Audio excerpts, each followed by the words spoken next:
Bonjour, c'est Crypto et j'espère que vous allez bien. Aujourd'hui, on va parler de Pendle, la crypto du protocole Pendle, parce qu'il se passe beaucoup de choses dans la finance décentralisée, et le protocole Pendle a toujours été très fort dans le RWA et dans la DeFi. C'est un protocole qui va falloir suivre de très près. Je vous explique les nouveautés, je vous rappelle ce qu'est Pendle, et on attaque sur l'analyse de prix.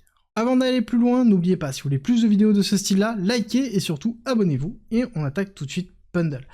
Pendle, c'est un protocole qui est spécialisé dans quelque chose de très particulier. Ça s'appelle le démembrement.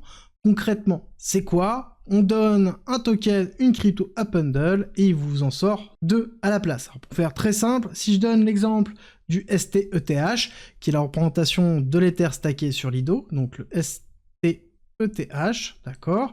Je rappelle que c'est un ETH plus le ST représente Lido, ça veut dire que c'est un ETH stacké, et on va avoir 3% de rendement.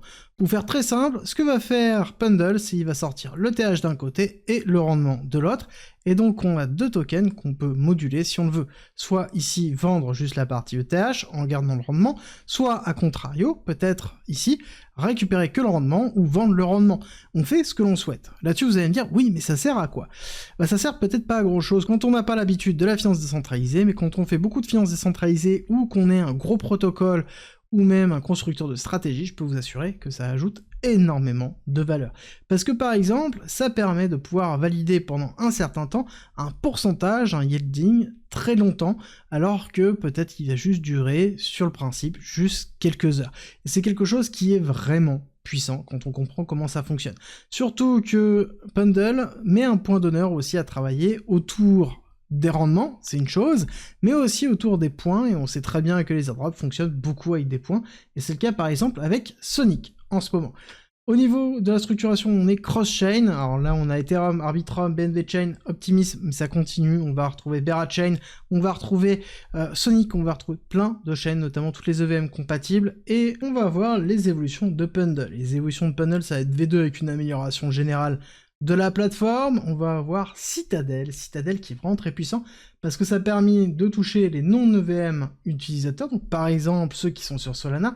Ça c'est un point qui est vraiment drastique et qui est super important, ça va permettre de pouvoir donner une autre visibilité, une autre puissance à Pendle, et surtout Citadel va permettre d'utiliser la finance traditionnelle, et ça va être une porte vers la finance traditionnelle, et ça va être vraiment quelque chose qui va être très puissant.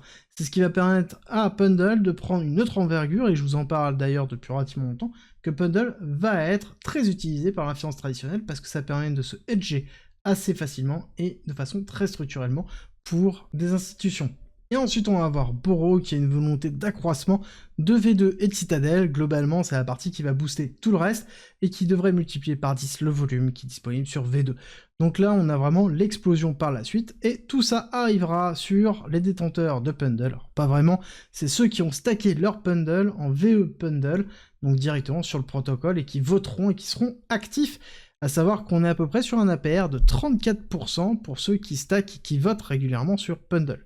Le seul problème, c'est que Pendle, c'est sur Ethereum, et donc ça coûte relativement cher de faire ses votes et de mettre ses tokens si jamais on a assez peu de Pendle.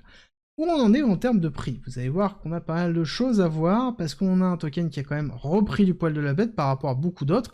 Pendle, lorsqu'il s'est lancé, a eu une zone d'accumulation très long terme en 2022 et 2023, à savoir que quand j'ai découvert le projet, on était dans les alentours de 0,10, et quand j'ai commencé à en parler, on était dans les alentours de 0,30 centimes.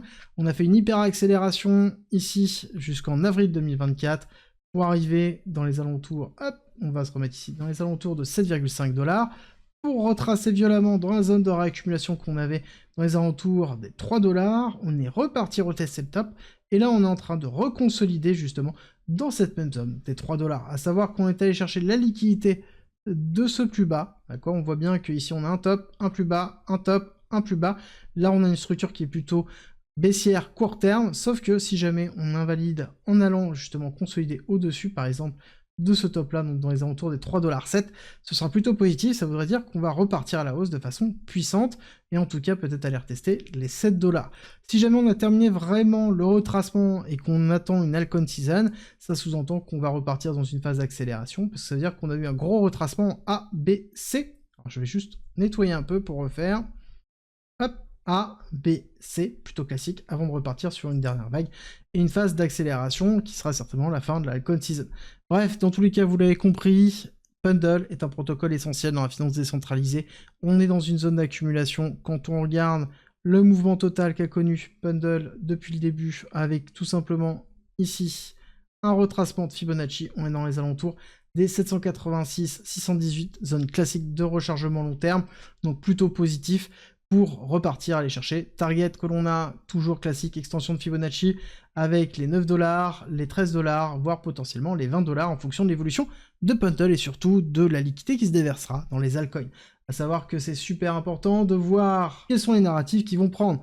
Pendle a l'avantage d'être sur plusieurs narratifs, Ethereum, DeFi, RWR, et donc forcément va potentiellement éclater ou suivre les différents narratifs. Après, encore une fois, tout va dépendre du marché. Et c'est toujours le plus important d'avoir une bonne gestion de risque pour être prêt à réagir s'il y a besoin. Et d'ailleurs, dites-moi en commentaire si vous possédez du Pendle.